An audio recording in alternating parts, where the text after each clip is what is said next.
If you upset a snake, its response is to strike or to prepare to strike. A venomous snake coiled up just a few feet away from you can be a sobering sight.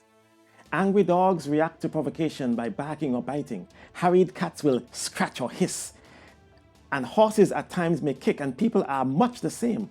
It's sadly human for people to lash out, to react with hostility when they feel they have been poorly mistreated. 1 Peter 2:23 is a challenge to sinful human nature. Speaking of Jesus, it says, when he was reviled, did not revile in return. When he suffered, he did not threaten, but committed himself to him who judges righteously. Jesus, the maker of humanity, the savior of the world, was more than rejected.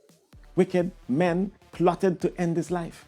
His motives were misrepresented. The authorities watched him and sent spies who pretended to be righteous that they might seize on his words in order to deliver him to the power and the authority of the governor. If anyone had reason to lash out, it was Jesus. But on the intense provocation, he didn't react negatively. He remained calm, kind, and gracious. It has always struck me as remarkable that after having been abandoned by his friends, betrayed by a disciple, and convicted by a kangaroo court, after having been beaten and spit upon and hearing crowds howl for his blood, after not having eaten for almost a day, and after staying up all night long, Jesus still didn't react in anger. Can you be like that? The truth is no, and yes.